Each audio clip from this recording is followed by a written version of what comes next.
नहीं, अभी कहाँ अधीर हो रहे हैं अखिलेश जी।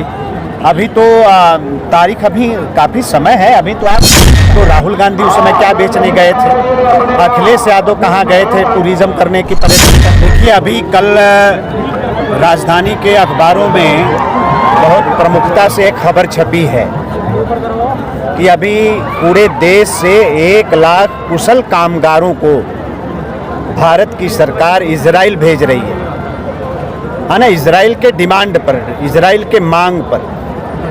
पिछले 6 बरस के अंदर 8 लाख से भी ज़्यादा बेरोजगारों को हमने सरकारी नौकरी से जोड़ा है और पिछले 6 साल के अंदर ही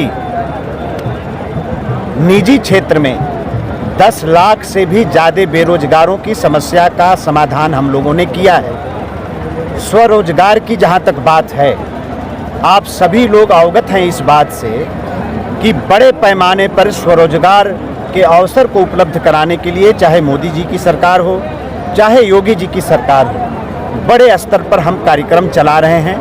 अभी आप सब लोग देख रहे हैं कि पीएम विश्वकर्मा योजना, जिसको पूज्य प्रधानमंत्री जी ने लॉन्च किया, वो स्वरोजगार के माध्यम से अपने बेरोजगार लोगों को रोजगार देने का एक बड़ा सशक्त माध्यम सरकार बनाने जा रही है।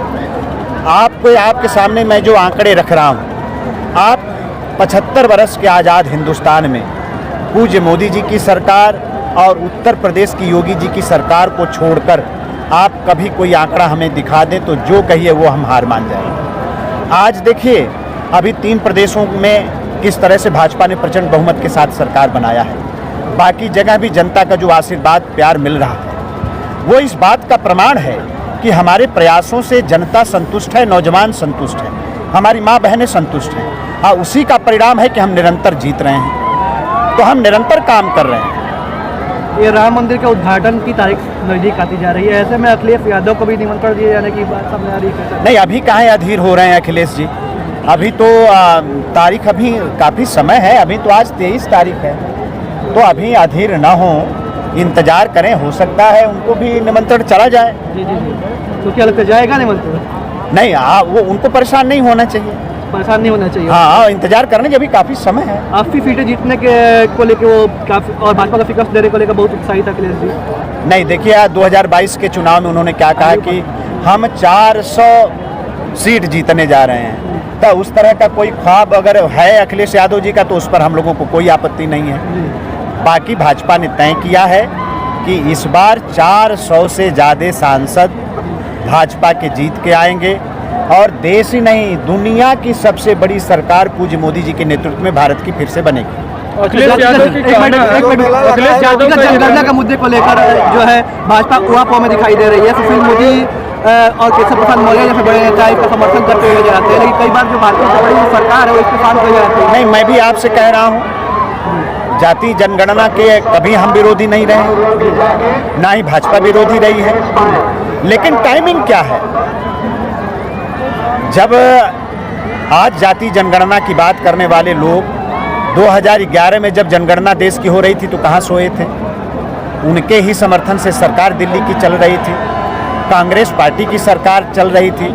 तो राहुल गांधी उस समय क्या बेचने गए थे, अखिलेश यादव कहाँ गए थे टूरिज्म करने की, पर्यटन करने? उस समय इन लोगों को पिछड़ा नहीं दिखाई दिया, दलित नहीं दिखाई दिया। और आज वोट के लिए आप जाति जनगणना की बात कर रहे हैं और इसीलिए उनको समर्थन नहीं मिल रहा। अच्छा, ये आखिरी सवाल आपसे कि ये जो ओम प्रकाश राजभर एनडीए के साथ गठबंधन के शुरुआती दिनों से ही मंत्री बनाए जाने के दावे करते नजर आ रहे थे, देरी क्यों हो रही है? नहीं, वो देखिए, राष्ट्रीय नेतृत्व का ये विषय होता है। आप सब लोग बुद्धिजीवी वर्ग हैं और ये हमारे राष्ट्रीय नेतृत्व और हमारे श्रद्धेय मुख्यमंत्री जी का विषय है। उस पर कोई राय देना, कोई टिप्पणी करना उचित नहीं है। कार्यकर्ता अनिल राजभर इस बारे में क्या सोचते हैं, योग्य है? नहीं, वो तो हमारे गठबंधन के साथी हैं ही, तो योग्य है वो मंत्री बनाया जाए। आज आप क्या सोचते हैं? नहीं, ये सारी चीज़ें तय करती है हमारे यहाँ। देखिए, जितने विधायक जीत कर आए हैं, हम मानते हैं सब योग्य हैं, जनता ने उनको अधिकार दिया है, ठीक है ना? तो इसलिए इस पर कोई प्रश्न नहीं है। बाकी ये है कि भाई 403 विधायक हैं, हमारे 100 MLC हैं, तो सबको मिनिस्टर बनाया नहीं जा सकता।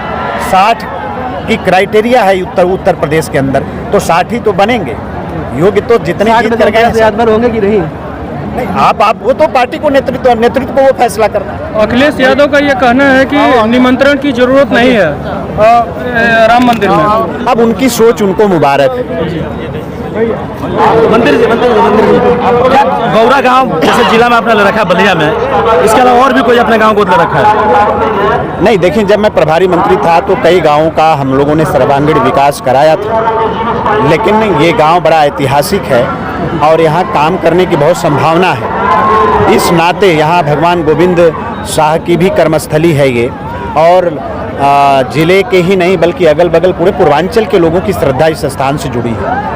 तो इसका जब विकास होगा उसका मैसेज पूरे पूर्वांचल में जाएगा, पूरे प्रदेश में जाएगा।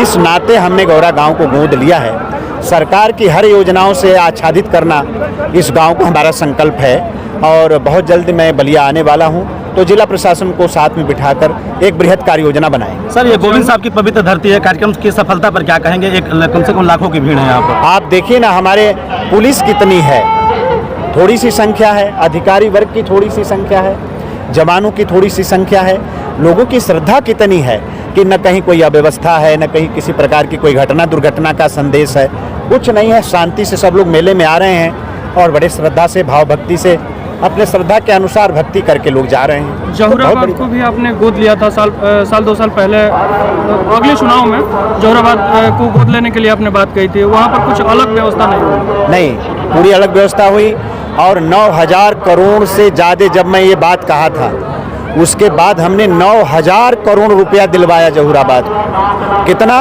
9,000 करोड़। 9,000 करोड़ हमने दिलाया है। उसका डिटेल भी हम आप कहेंगे तो आपको मैं भेज दूंगा कि वो पैसा कहाँ कहाँ खर्चा हुआ। वहाँ अच्छे आप रोड कनेक्टिविटी पर पैसा खर्चा हुआ और भी चीज़ों पर पैसा खर्चा हुआ, बहुत अच्छा काम हुआ। धन्यवाद।